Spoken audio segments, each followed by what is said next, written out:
Hello friends and welcome to Copilot. Today we're in the PMDG 737-800 and we're going to be taking a look at the newly released Universal Flight Tablet. So let's get right into it. First things first, to use the Universal Flight Tablet you have to enable it. To enable your tablet, it comes turned off by default. We come down here to the FMC. We go to PMDG setup. We go to aircraft. We go to equipment. And we use the previous page button and go to page 16.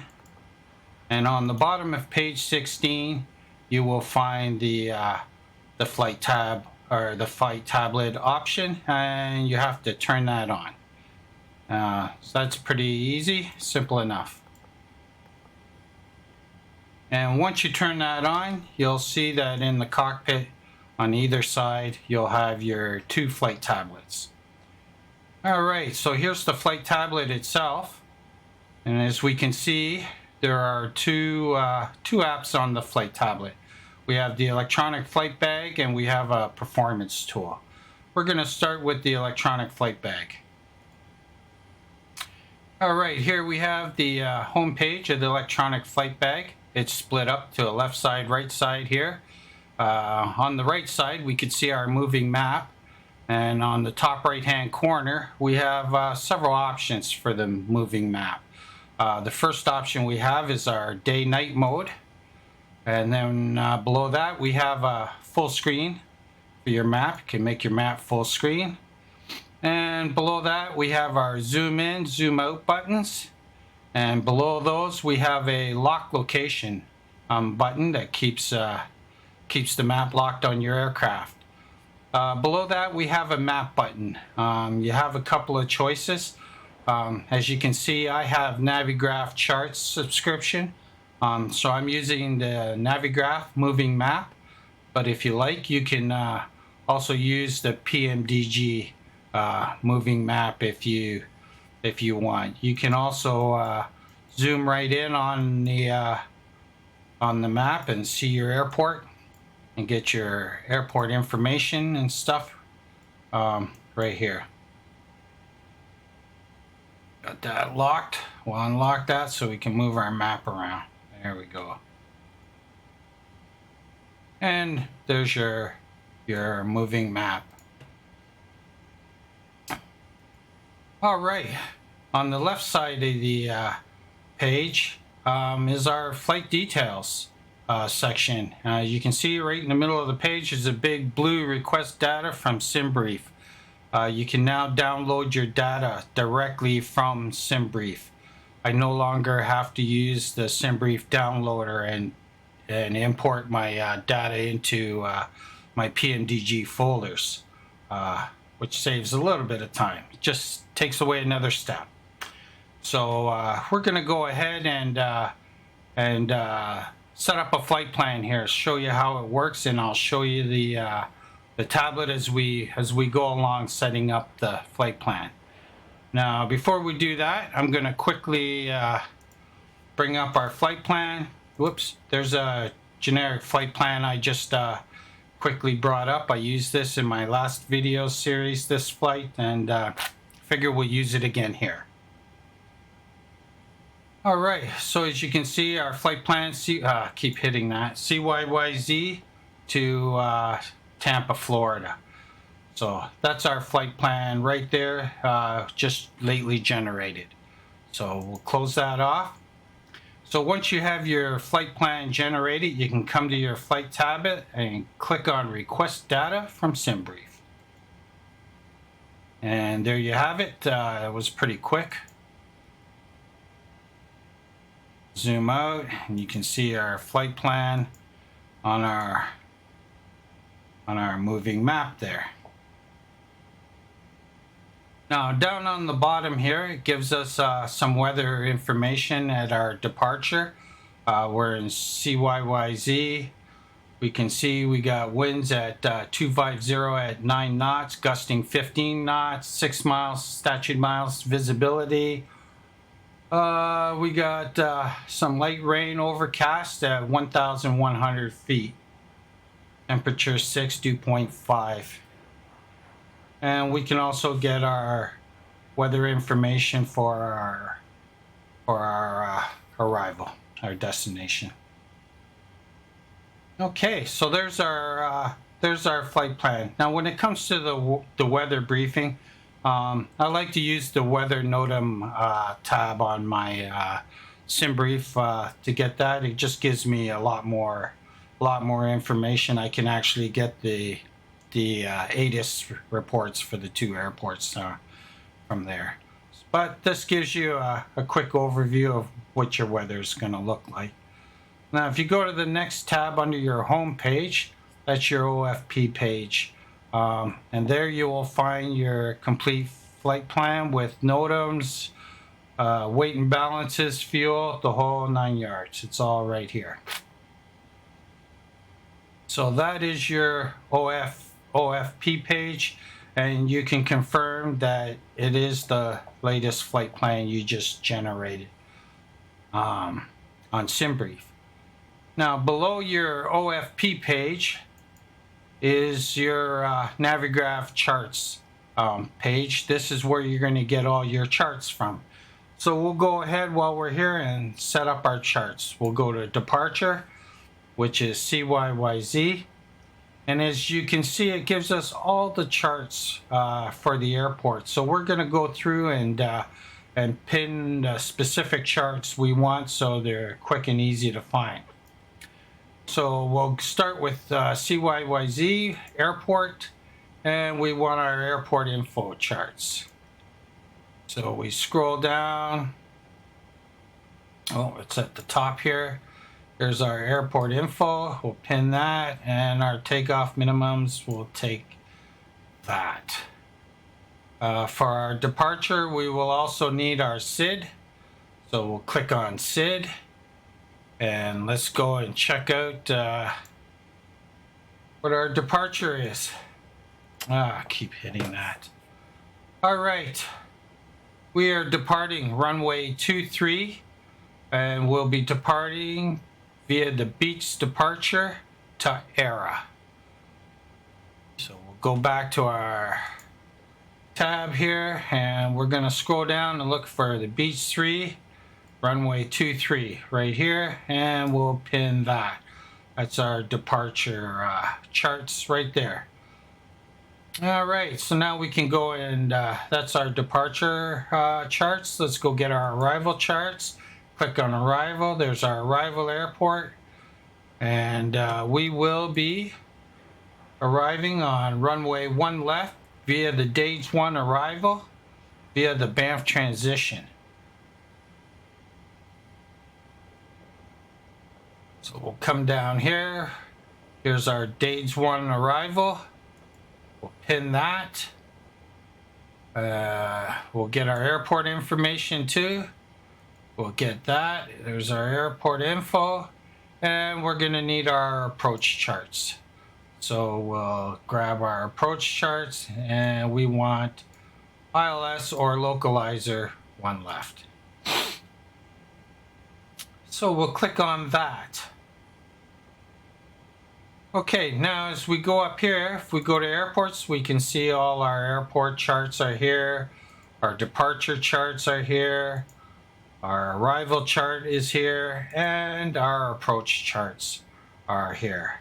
So now we have all the specific charts we'll need for this flight pinned, and we can get them quickly and easily. All right, that's it for our charts. So below the Navigraph charts tab, we have our options tab. We can click on that, and at the top of the options page, you'll see tablet brightness. There's a slider there. You can slide that. Your SimBrief alias to connect you to your SimBrief account, and I'm connected to my SimBrief account. Now for weather source, I use the Sim because I want everything to match up with what's going on in the Sim. And we also have an on-screen keyboard function, which I have turned off. I don't use, but you can turn that on if you like. And theme preferences, I use manual. You can switch that to auto if you like. I just like manual. Below those tabs, there's all your unit tabs. Now you can set these up how you like. Everybody has some like metric, some like standard units. You can set that up to however you like to set it up. Now at the bottom we see Navigraph authentication. If you have a Navigraph subscription, you can come down here and you can connect to your Navigraph subscription. When you click on the Navigraph authentication, it's going to give you a QR code, and that QR code will let you authenticate your Navigraph subscription and sign in on your tablet.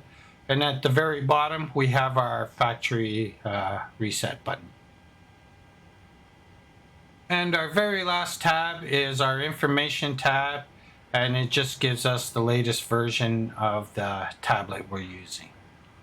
And so that's it for the tablet. Okay, so now we got our flight plan downloaded, however you want to say it, into our flight tablet. Let's go and get this data into our FMC. So we come down to our FMC. As you can see, I haven't done anything. I've only powered up the aircraft. So we'll go ahead and get our FMC set up. So I'll click on FMC. We'll go and do our pause init. We'll go to the next page, get our GPS coordinates copied. Go back and set our IRS position. Go. Now we continue on to our route page. And we're not going to fill out anything on this page. We're just going to click on flight plan request. So right away we can see SimBrief route, and it's showing us the latest flight plan we just generated. So we're going to go ahead and click on that. And it brings up our flight ID page.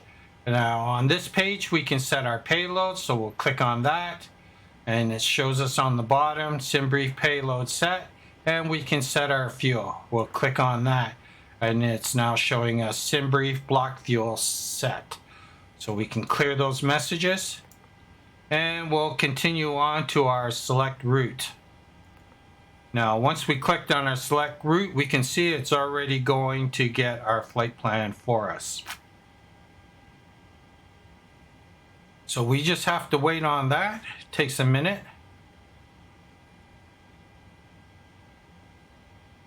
And there we have it. We'll click on load. It's loading our route.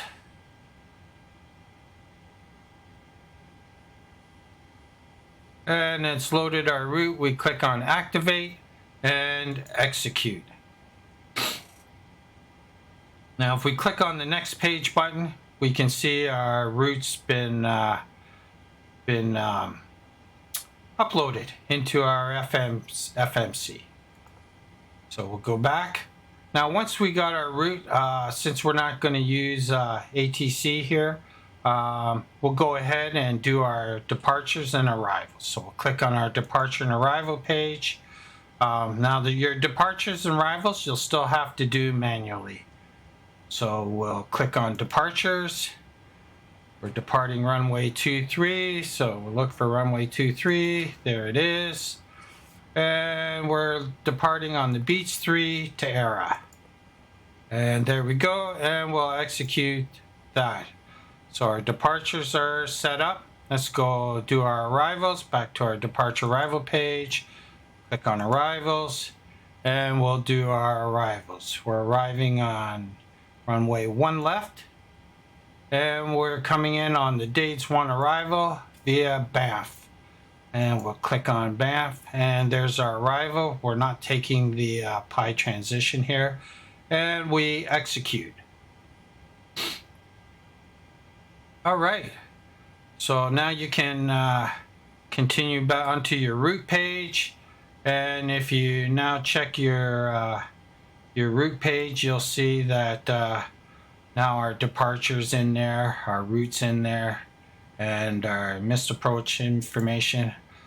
is all in there. So our route's all in there and we're ready to go. Okay, so we can continue on to our performance initialization. Click on that. Before, in the past, I used to have to fill this out all manually, but now we can go to the performance initialization request. Click on that, and it will go and get our performance init data.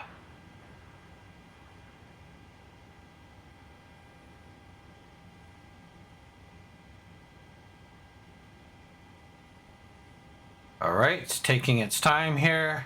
And there it is. Click on load and execute. And there's our performance init data all in place. The only thing is you just have to wait a second or two for your data to load up. So continue right along to our N1 limit. So here on our N1 limit page, I'm going to leave everything the way it is. I'm not going to derate the takeoff, and we'll leave our climb as is. So we're going to be using our 26K takeoff and climb, but I want my cell temp. Get that. We'll come up here back to our tablet and we'll go check out the other app on the tablet now. We'll click on the PMDG icon here on the tablet. Brings us back to our main page and we click on performance tool.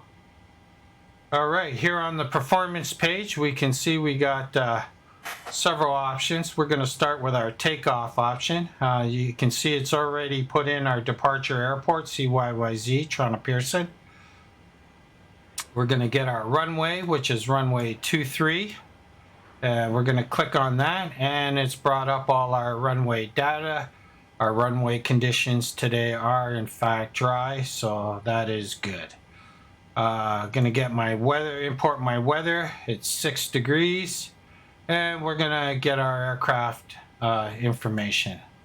So for takeoff flaps, I'm gonna set this manually to flaps 5. My rating is gonna be takeoff, and anti-ice is gonna be on. Whoops. So say engines and wings. And our packs are going to be on, and we can go and import our aircraft data. And there's our weight and our center of gravity, and we have our weather info, and we can now go ahead and calculate. And there we have our takeoff reference information. Now we'll go ahead and do our landing dispatch while we're here. Click on that. You can see it has our arrival airport. We're arriving on runway 1 left. So we'll select 1 left. It's giving us all our runway information. We'll be landing with flaps 30. Our packs will be on, and we'll have anti-ice off. Import our weather information. We have that, and we can go ahead and calculate. And there we have our landing dispatch, and we have our landing weight and our landing distance. Okay, so now the landing en route page, we'll be doing this en route. Just prior to my top of descent, I will go ahead and calculate this page. Don't do it now because the fuel and the weights and everything will be wrong, because it will take into account all the fuel we have on board right now, and we want to calculate it once we burn off most of our fuel. Okay, so we go back to our takeoff page. We need our cell temp, which is 50 degrees Celsius, and go back to our FMC and input 50 degrees Celsius. And there we go. So we have our N1 information and our takeoff information. N1's all set up. So we'll continue on to our takeoff page. And the takeoff page we have to fill out manually. So we're going to be taking off flaps 5. We'll do our CFG 24.0. gives us a 4.93 trim. So go ahead and input the trim right away. I don't know exactly where 4.93 is, but we'll ballpark it. And that looks good enough to me, right around there. Okay, so we have our trim set, and we can go ahead and input our V1, our VR, and our takeoff speed V2. Now, I like to do a VNav takeoff, so I'm going to go ahead and set up the climb page for a VNav takeoff. To do that, I take my takeoff speed, and I'm going to add 70 knots to my takeoff speed, which gives me 217 knots. So we come over to our climb page, and we're going to change these speeds right here. So first I want my takeoff speed plus 70 knots, which is 217 knots, backslash. We're going to change the altitude. Now we want the altitude to be 3,000 feet plus my elevation altitude. So the elevation altitude here in Toronto is about 550 feet and change. I'm going to round that off to 600 feet. So I'm going to add 3,000 feet plus 600 feet, which gives me 3,600 feet. Now doing this keeps me in compliance with almost all noise abatement regulations. This is just the way I like to do it. It's just an easy, simple, standard method of doing it. It works for me. So that's what I'm going to do. So I'm going to enter this. We're into my speed rest right there. So we have our 217 knots at 3,600 feet. So I'm going to take off. I'm going to maintain runway heading and climb to 1,100 feet.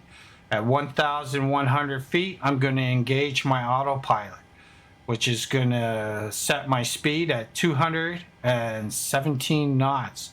It will stay at 217 knots until I reach 3,600 feet, at which time my speed bug is going to jump up. So now we want to change our target speed. We're going to change that to 250 knots, and we'll enter that.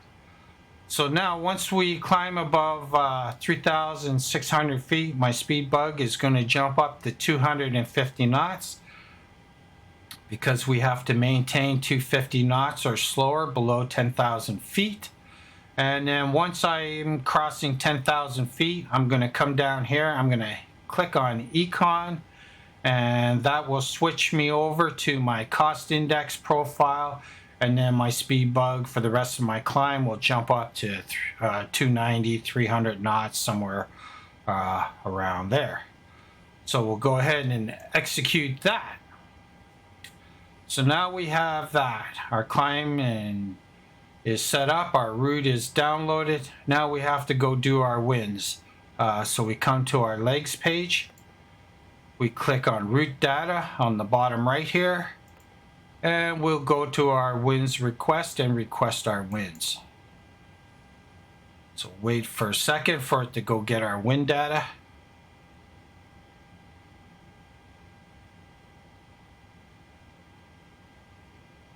Waiting on our wind data. And there it is. Click on load.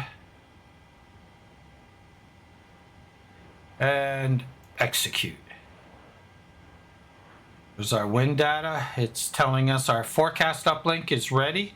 So we'll go ahead and get that.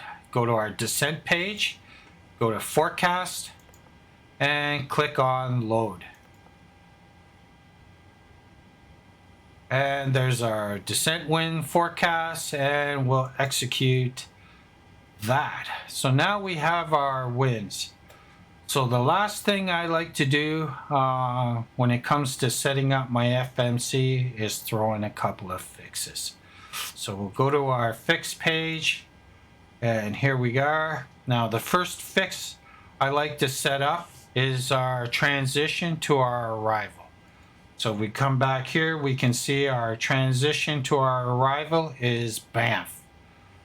So I'm going to come back here and we're going to make our first fix Banff. So we're going to go Bravo, Alpha, Alpha, Mike, Foxtrot, and enter that. And there's our Banff fix. Now around our Banff fix, we're going to put in a 10-mile radius ring. So \10 and enter it right there, which gives us a 10-mile radius ring around Banff. So now as I'm approaching Banff, I'll see a green radius ring around Banff, which gives me a visual cue on my navigation display that I'm approaching my transition to my arrival. Okay, now the next fix I like to do, we'll go to next page, and we're going to enter one more fix, and that will be our destination airport, which is Tampa, which is Kilo Tango Papa Alpha. And we'll enter that, Tampa International. And around here, we're going to put 3 rings. \1 at 5 miles, \10 miles, and \15 miles. Now that's going to put 3 green rings around Tampa at 5, 10, and 15 miles, which also just helps for my situational awareness. All right, so that's it. The FMC is all programmed. We used our new universal flight tablet to do that. So all we have left to do is come back to our legs page and just make sure all our data is correct. So we'll just scroll through, and right here where it says vector, that's normally where we'll be vectored by ATC. We're going to leave that as is. We'll go through and check the rest of our flight plan. Zara. Everything looks good. Looks good. I see a mistake that I forgot that we will have to go and correct in a second here. But I forgot to set my my cruising altitude. Now when you do your performance at NIT, it does everything, but it does not set the altitude you have on SimBrief. Now I manually chose flight level 370, and it says 380 here, so I'll have to change that. We'll finish checking out our flight plan and we'll go ahead and change that. So continue on, check out the rest of our flight plan. Looks good. Looks good. Started our descent here. Looks good. Looks good. Right here we can see it says Borst 210 at 5,000. So we can come back over to our, start it to rain, over to our flight tablet. Go back to our electronic flight bag. Excuse me. Go back to our charts and let's check out our arrival chart. There's our days 1 arrival. Full screen. We'll zoom in a little bit. Okay, let's zoom in here a bit. Okay. Now we'll be entering our arrival up here at Banff. You can see all our waypoints coming down. And we can verify this information. Down here we can see Borst, and it says at Borst we have to be at 210 knots at 5,000 feet. And if we check our FMC, and it correlates with our charts, we're at Borst, 210 knots, 5,000 feet, so we're good there. Now this vector here is also where ATC would be vectoring us for our approach. We're not using ATC, so we're going to go ahead and just connect our approach to our arrival. We do that by clicking on logo, copying it into the scratch pad, and entering that over vector. And execute. Now our arrival is connected with our approach, and we can go straight in. Check out the rest, and this is our go around information here. It's good, and we're back at the top of our chart. And that's it, folks. The FMC is 100% programmed and all ready to go. From here we would refer to our checklist now, and we would start setting up the aircraft. If you want to see how I go about setting up the aircraft, check out the last series I did that demonstrates how I fly the PMDG 737. That series is broken up into 4 parts, and it takes you right through how I go about setting up the aircraft, setting up my FMC. I'm doing this video because now how I set the FMC up has changed since PMDG's latest update. So that's it, folks. That's it. That's the Universal Flight Tablet. Nice little piece of kit. I like it. It's well worth having SimBrief and Navigraph if you're going to use the flight tablet, because it's very well integrated with SimBrief and integrated with the aircraft. So we'll leave it there for today, folks. We just wanted to show you how I set up the FMC using the new Universal Flight Tablet. So if you have any questions regarding the PMDG or the flight tablet or programming the FMC, feel free to leave a comment in the comment section, and I'll do my best to answer any questions you might have. So we'll leave it there, and until next time, we'll talk to you later. Stay safe, friends.